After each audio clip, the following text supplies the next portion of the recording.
Ladies and gentlemen, the ringing of that phone bell means mystery, adventure. Nero Wolfe's office, Archie Goodwin speaking. You're up. And you've lost your... Oh. Archie, the answer is no. Hold on a second. The answer to what is no, Mr. Wolfe?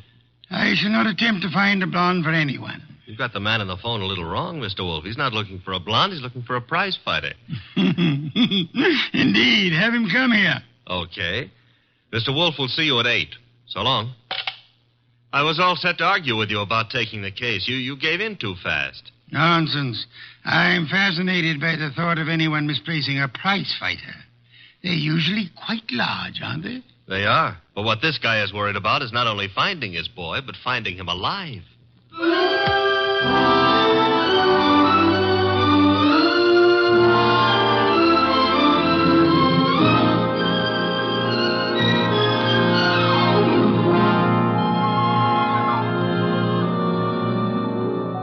Ladies and gentlemen, it's the bulkiest, balkiest, smartest, and most unpredictable detective in the world. That chair-born genius, Nero Wolfe, created by Rex Stout and brought to you in a new series of adventures over this NBC network in the person of Mr. Sidney Greenstreet.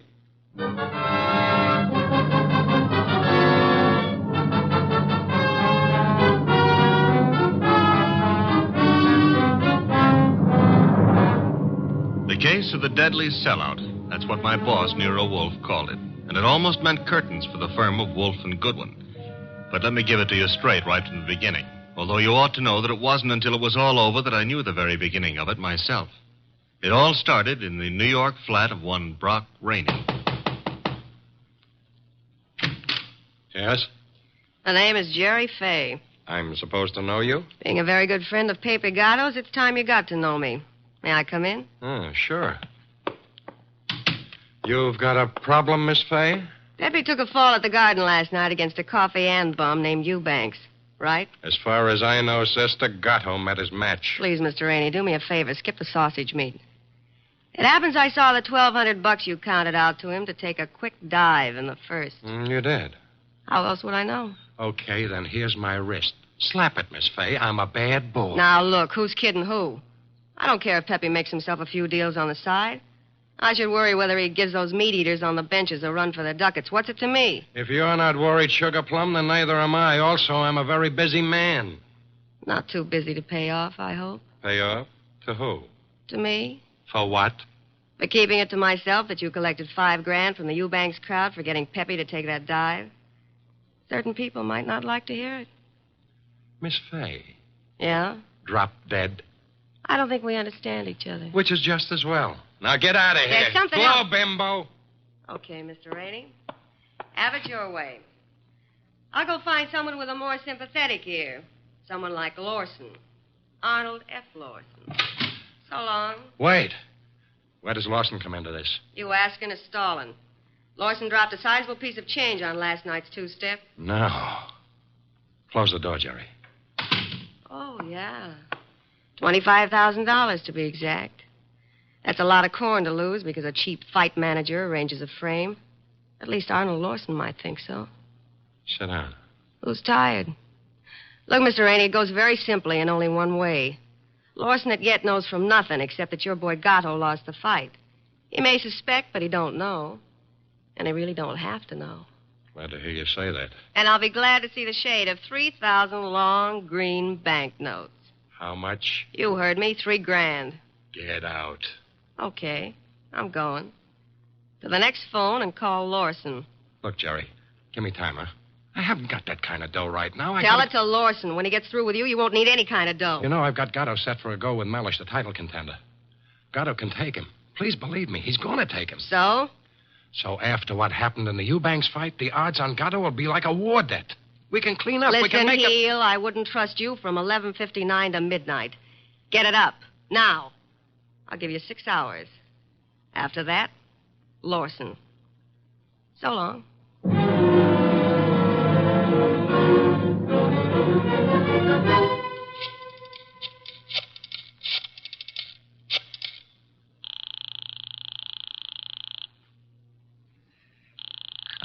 Come on. Hello? Hello, Rainey, this is Gatto. Hiya, Pepe. Look, the boys dropped in on me at the office at Mindy's. Lawson wants to see me. What? Lost? Look, Bum, I'm the one with the cauliflower ears. You heard me, and what do I do? Nothing.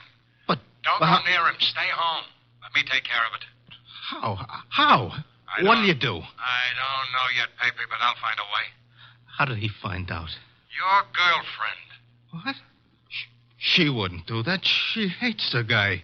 Hate him or love him, she told him. I can't believe it. I suggest you call our little doll Jerry and give her your regards for the double cross. Meanwhile, stay put in your apartment. Don't move. But, Rainey... Hello.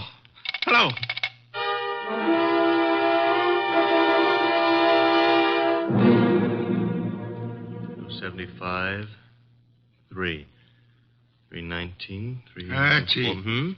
What on earth are you mumbling about? The high cost of blonde. Indeed. Oh, you can say that again. I have no intention of doing so. Okay, be smug. But there must have been a time even in your life when knickknacks from Tiffany figured on the budget. Phooey. Not to mention steak dinners and champagne. Or what did you feed your girls? Peppermint lozenges? Nonsense. Nonsense? They preferred lime. Oh, I'm dying, and he laughs.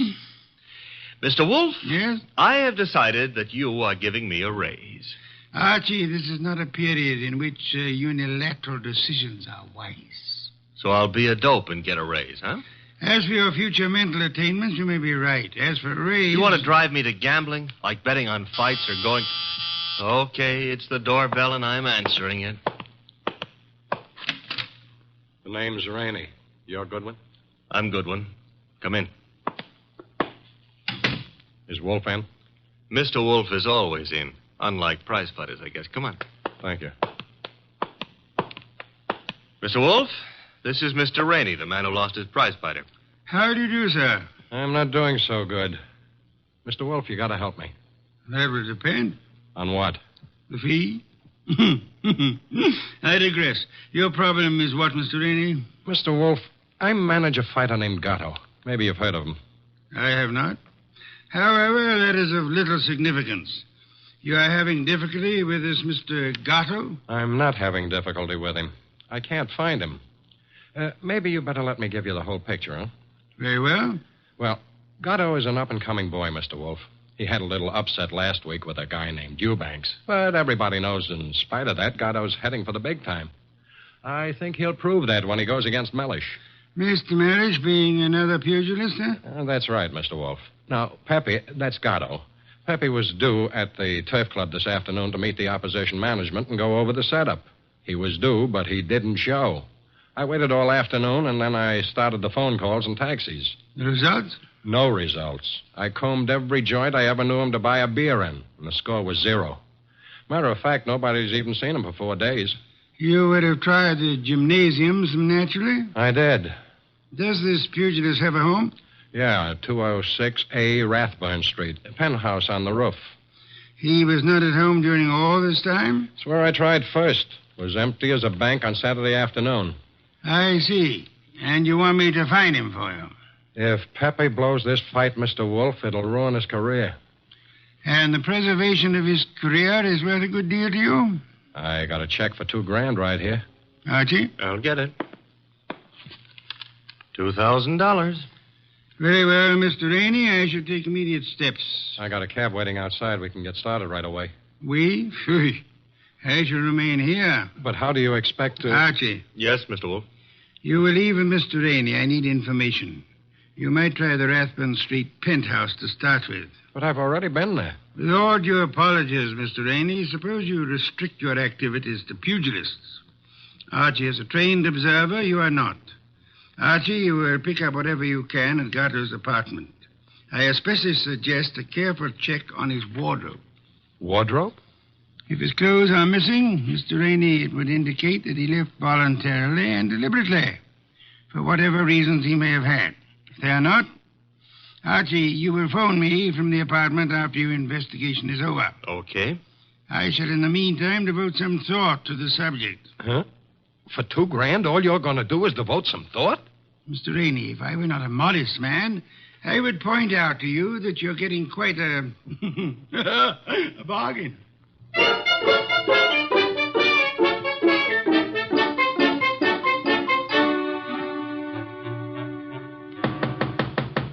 Gatto?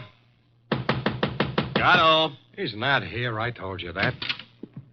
I was up here before. He left the door unlocked? I had a key. Guess I forgot to lock up after I left. Now, let's look around.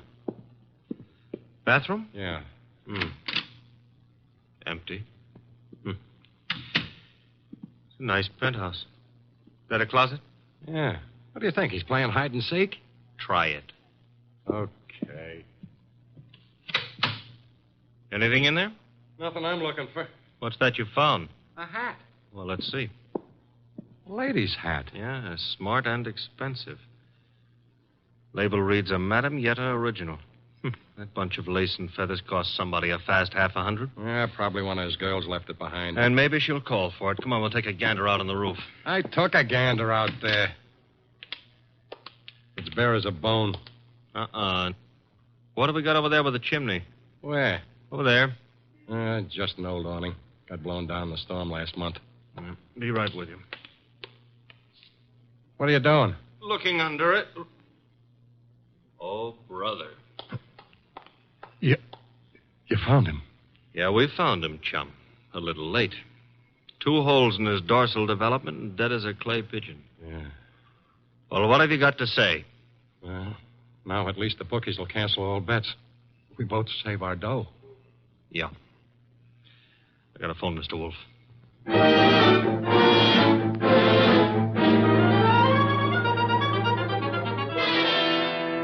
And there he was, Mr. Wolfe, under the old canvas awning. Where's the hat? Oh, this is it. That's it, boss. Snazzy number, no? Where'd you find it? On the floor of the closet. You're right, Archie. Frothy little bit of millinery caprice. Have you any idea whose it may be, Mr. Rainey? I wish I did. You have to find out. Well, how, boss? The hat is an original. See, the label under the band reads a Madame Yetta original. Tomorrow morning, Archie, you will interview Madame Yetta. Yes, boss. And discover in your inimitable fashion for whom she made this chapeau.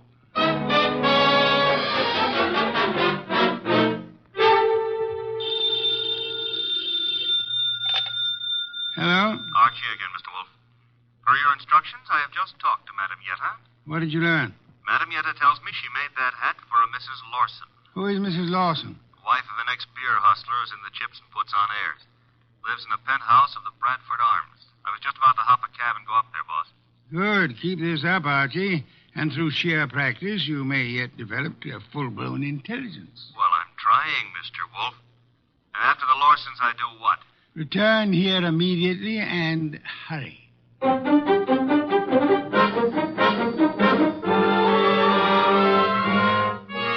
do you do, Mr. Lawson?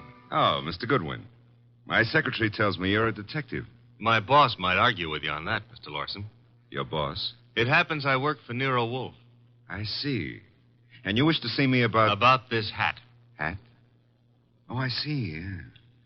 Well, Mr. Goodwin, please believe me, I never wear hats like that. Would your wife be likely to say the same? My wife? Just what are you getting at? Would I seem too nosy if I asked how well you and your wife know Pepe Gato? How well do we know who? Pepe Gato. The pug? No, not such a pug. No, huh? I lost $25,000 on him in the Eubanks fight. If you ask me, he laid down like a dog. And did you talk it over with him? Talk it over with him.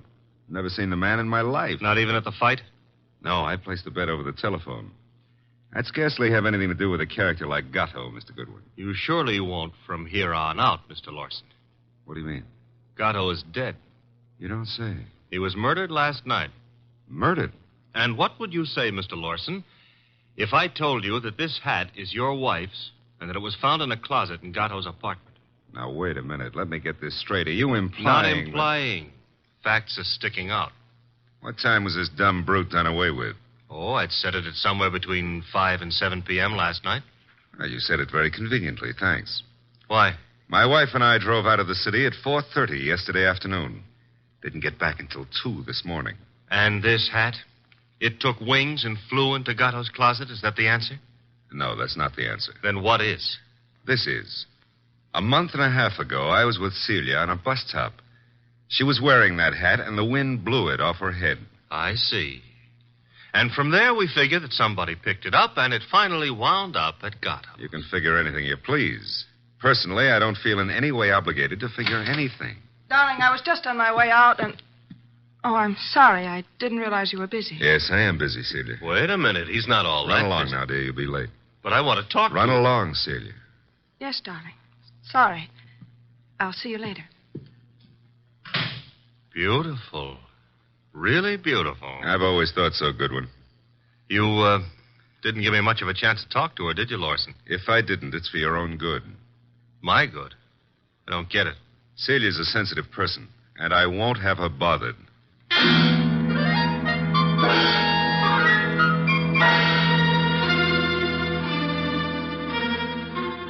And do you mean to tell me you let him scare you? Let him scare me.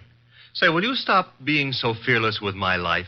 The guy said don't bother my wife, so I didn't bother his wife. It was that simple. Apparently his wife is not blonde. Answer the phone, Archie. No, you answer it. Now you've hurt my feelings. Oh, well. Hello? I want to speak to Mr. Nero Wolfe. Mr. Wolfe speaking. Oh? Is it true that you're interested in the Gatto murder? Who are you, and how do you know he's been murdered? The second question is none of your business. And as for the first, call me Jerry. Jerry. How do you do, Jerry? Jerry.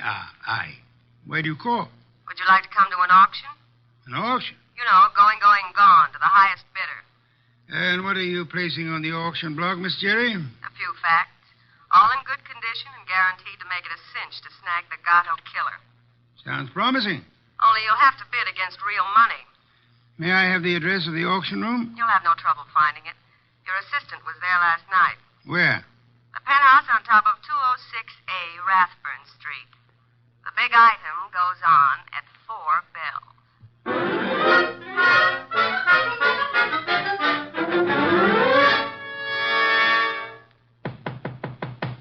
Yeah? Who is it? Man named Wolf sent me. Just a sec. You're Jerry, huh? I was expecting the man named Wolfe. Unfortunately for me, honey, when he's expected, I usually show up. Come on in. You? See, I'm the legs of the combination. He's the brains. It makes a nice division of labor. I see. You came in plenty of time. On the nose is our custom. Where are the rest of the bidders? Any second now. Mm-hmm. How many besides me are coming? One. Small auction. But big action. How'd you happen to decide on this? I knew Gatto pretty good. And you were fond of him pretty good, huh? How did you guess? Well, you've got a key to this place of his, or you couldn't let yourself in. It adds, no? Gee, you should have been a detective. Just what I keep telling Mr. Wolfe.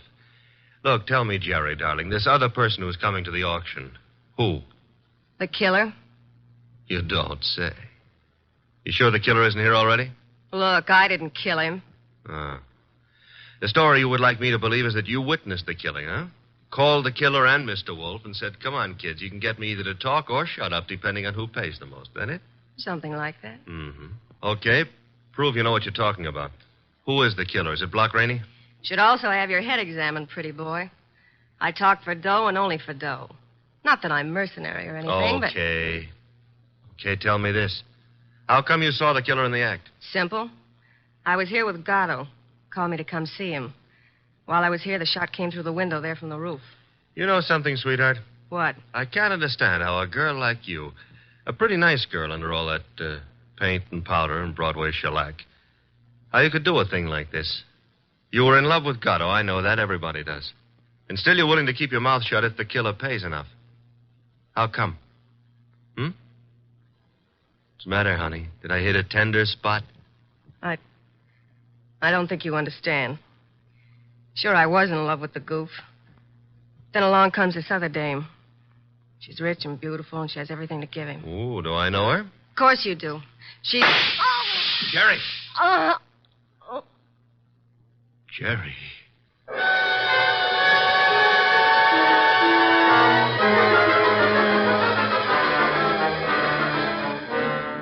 She was just about to tell me, and then the shot came through the window from the roof, boss. It's a flat roof outside. You didn't, I suppose, see the murderer? No. I caught Jerry in my arms. By the time I laid her down on the couch and got out on the roof, the killer was gone. Get right over here and bring our client with you, if you can find him. Rainey? That's right. He has a right to be in on the kill. Okay, boss. But keep away from that beer till I get there. Don't be impertinent. I shall be busy phoning Mr. and Mrs. Lawson. Meanwhile, I want them here, too. Besides, one bottle won't do any harm.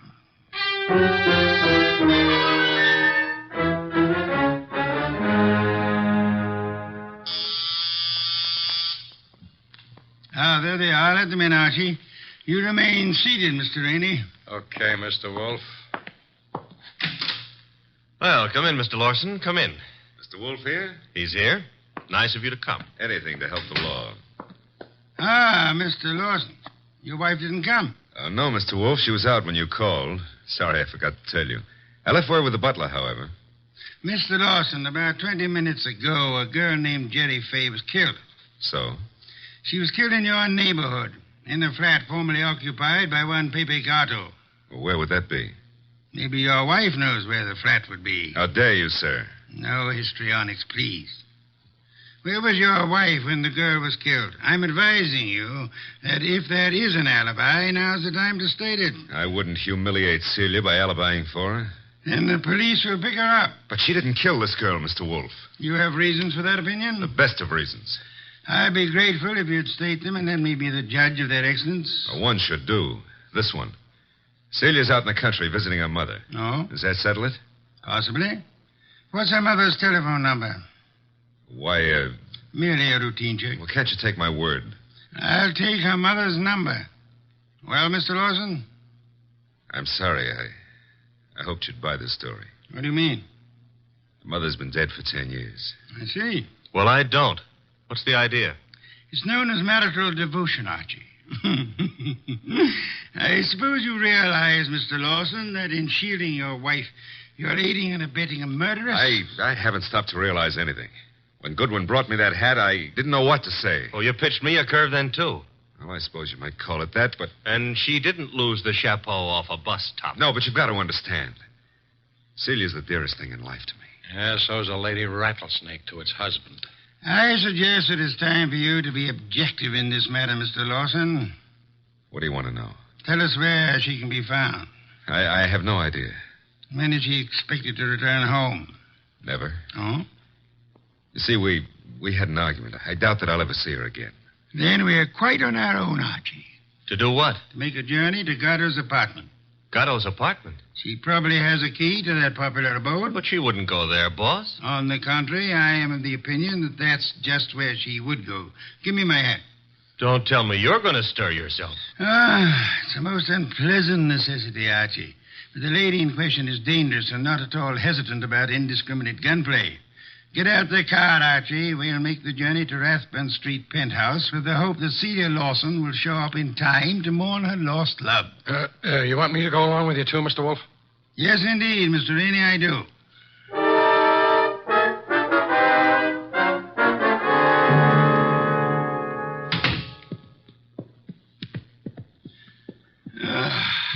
I trust this chair will hold me. Should. Biggest chair in the house. Mr. Wolfe. Yes, Mr. Rainey? Mr. Wolfe, am I to understand that the way you have it figured is that Mrs. Lawson killed Gatto, and then to keep the girl from pinning the crime on her, she killed her, too? What's the matter, Mr. Rainey? Don't you think the theory holds water? Well, yes. I mean, of course it does. Thank you. On the other hand, there is room for doubt. I'm glad to hear you say that, Mr. Wolfe. Would you mind explaining? I'll explain, Mr. Lawson. Mr. Goodwin was in this room when Jerry Fay was killed. Right, Archie? Right, boss. He ran as quickly as he could out onto the roof, but your wife was nowhere in evidence. What difference does that make? A good deal, I'd say. Wouldn't you, Archie? Yes, a detail like that would give a jury room for doubt. Oh, don't be a fool. How so, Rainey? Well, I was about to agree with Rainey. I mean on sheer logic. I'm afraid I miss your point, Mr. Lawson. Well, what if Goodwin didn't see her? That proves nothing. She fired the shots, and then she ran down the fire escape. What fire escape? The one a few feet beyond the chimney. Mr. Lawson. Yes? Who told you there was a fire escape there? Why, Yeah, who did? You can't see it from here, Lawson. Well, I just imagined there might be. Sensationally accurate imagination, Mr. Lawson. Allow me to congratulate you. I don't know what you have in mind. You have in mind to see your wife convicted of the murder of Pepe Gato, and so punish them both for having dared to fall in love. I love Celia. I worship her. Yes, that's what you expected me to believe, hoping, meanwhile, that a hat would convict her. You worshipped her until she became fascinated by a young savage animal known as Pepe Gato. No. At that point, the worship shifted into reverse, and you went green with hate. Hate that drove you to climb that fire escape that you know so much about and shoot him in the back. You're dreaming. Jerry Fay saw you in the act, and when she was about to divulge your identity to Archie, you killed her too, meaning to hang her murder on your wife along with the other killing. That's a lie. Mr. Lawson, I didn't bring you here to apprehend your wife. There's really no reason why she should come here. I suggested this visit in the belief that you'd betray some guilty knowledge of the place and circumstances, as you have so obligingly just done. You're clever, aren't you? Monumentally. But a little hasty. So, why? This gun in my hand, haven't you noticed? Of course, sir, but yours is not the only gun in the world. What? Sit still, Arnold, and don't turn around. Your wife, Mr. Lawson. Come in, my dear. Celia, what are you doing here? I came to get a hat that I'd left in Pepe's closet. It suddenly was clear to me what was in the wind, and I thought I'd better remove all evidence that you could possibly use against me. Celia, listen, you must understand I it's for you. understand one thing only. Pepe's gone, and you took him away. Listen, please, if you let me explain, you'll understand. Yeah? Please, honey, help me. Sure, I'll help you. Celia! Well, that's all, Mr. Wolfe. What now?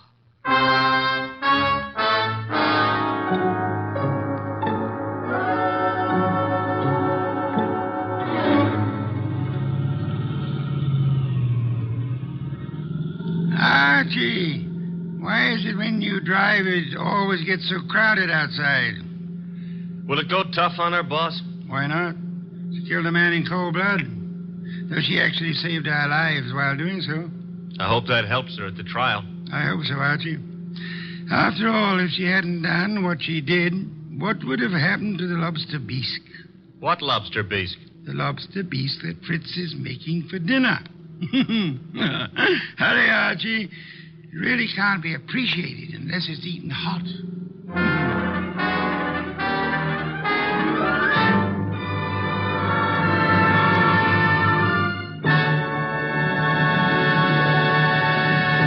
You have been listening to The New Adventures of Nero Wolfe, starring Sidney Greenstreet.